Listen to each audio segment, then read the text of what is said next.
Vou procurar ser o mais resumido possível. Cheguei aqui a essa audiência pública hoje e logo a primeira fala foi uma fala do presidente da comissão, nosso colega, nobre deputado Nelson Pellegrino. Colocou claramente a sua opinião e colocou de uma maneira quase emocionada o que todos nós aqui temos em comum. Todos nós temos um médico de referência. O embaixador sabe quem foi o seu pediatra. Sua mãe sabe quem é o ginecologista dela. A presidente do conselho sabe quem cuidou do seu filho. Ele disse que o pai dele era médico. Portanto, para iniciarmos, pensem no médico que lhes atendeu. Ele foi um médico que estudou, fez um vestibular no Brasil, muito mais difícil do que é hoje, estudou 6 anos, submeteu o seu diploma às exigências do Conselho Federal de Medicina, que o reconheceu e disse a ele que ele está preso a uma série de deveres, um código que tem o maior número de deveres e alguns poucos, muito poucos direitos. O pai do nosso nobre deputado, ele informou ser médico. Então eu peço a todos os senhores que a primeira pessoa que vocês perguntem o que acham desta política é o médico de vocês. Ele deveria perguntar ao pai dele, não sei se é falecido. Se falecido for, analise a memória e vote de acordo com o que você acha que o seu pai, médico brasileiro, diria sobre esse assunto. Quanto à posição da Frente Nacional dos Prefeitos, eu anotei algumas falas que aqui vi, e logo no início a pergunta é, cadê o médico da Frente Nacional de Prefeitos? O médico não está nos municípios menores. Por quê? Vocês deveriam fazer outra pergunta, em vez de cadê o médico. Por que o médico não está aqui? O primeiro motivo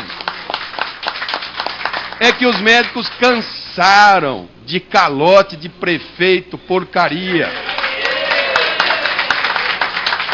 Eu tenho, da minha geração, inúmeros colegas que foram para cidades do interior com promessa, essa que a gente está vendo na propaganda do governo.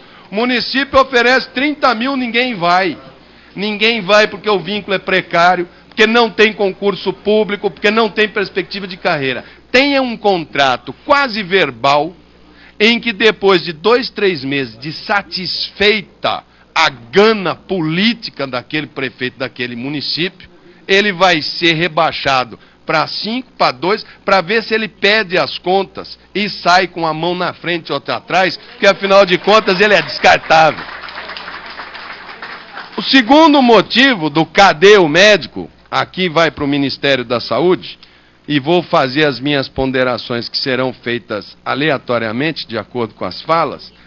Em um dos slides, o senhor apresentou que o desejo da população é expressado. O que ela quer? Mais médico. E o governo, que se pauta por marketing, João Santana é o 40º ministro, está vendo que a avaliação do governo Lula era 60% negativa em saúde.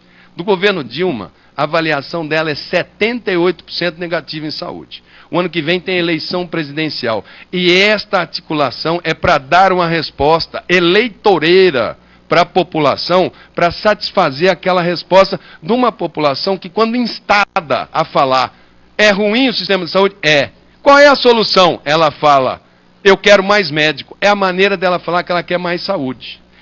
Cada médico, senhor presidente, eu estou controlando ali o máximo possível, senhor presidente. Cada médico, ele pede, em média, 3 exames por consulta. Não sei se os cubanos o pedem, não sei se os espanhóis o pedirão, não sei se os portugueses o pedirão. Não conheço a formação deles, portanto não posso pré-julgá-los. Mas, em média, 3 exames por consulta. Hoje, o tempo médio, se nós temos hoje, no Brasil, algo em torno de 300 mil médicos trabalhando, se todos dessem uma consulta paralela ao mesmo tempo, nós teríamos, em média, 900 mil exames solicitados. Nem todos dão consulta. O Brasil consegue, tem capacidade para fazer algo em torno de 300 mil exames.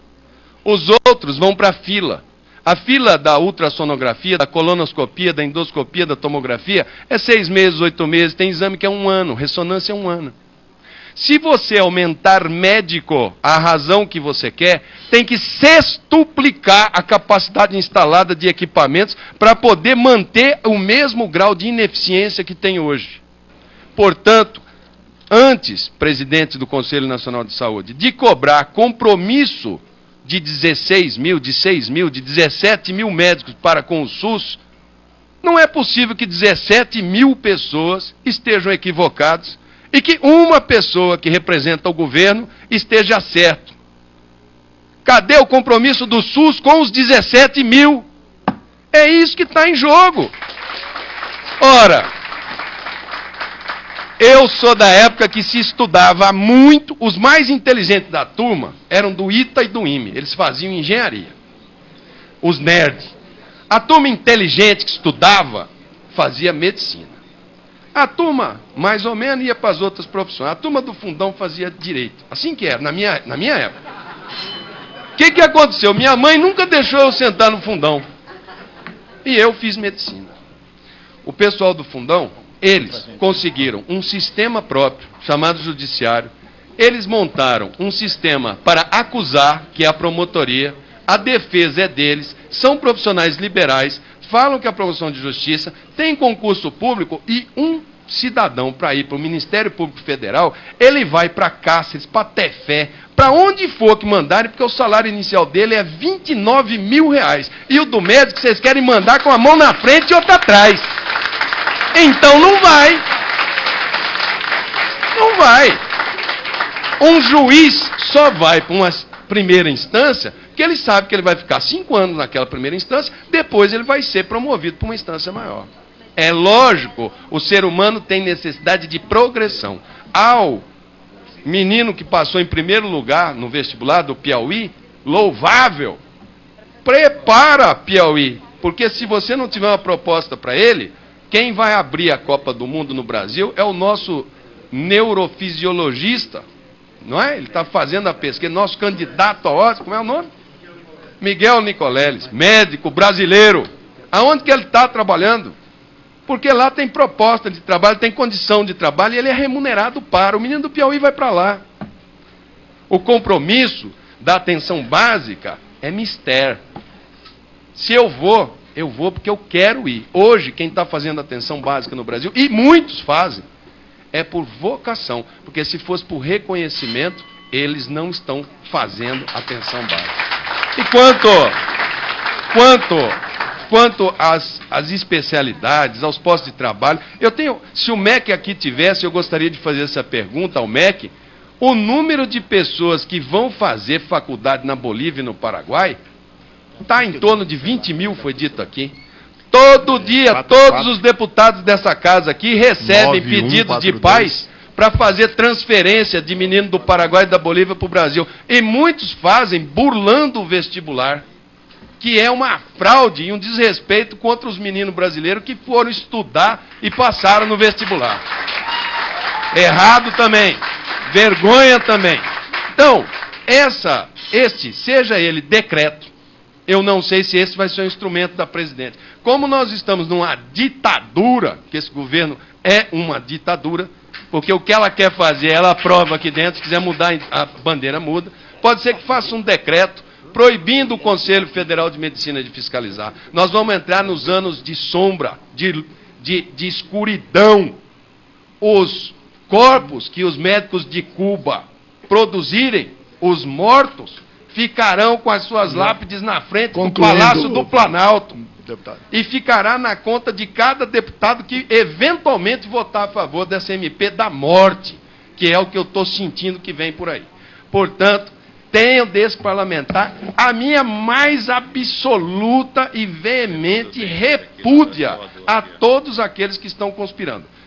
Deixando bem claro, aqueles que se submeterem à prova, sejam formados na Índia, no Paquistão, no Japão, na Coreia, em Cuba, no Paraguai, e que forem aprovados no Revalida, são bem-vindos e têm o seu registro feito no Conselho Federal de Medicina e vão se submeter às regras do governo brasileiro, que vai lhes oferecer os postos de trabalho com esses médicos que estão aí. Sem prova, sem se submeter, ao meu ver, o ministro da Saúde, se assim o proceder, e todos os médicos que compactuarem com isso, devem ser denunciados ao Conselho Federal de Medicina e devem ter os seus registros de medicina suspensos, porque estão prejudicando a população brasileira.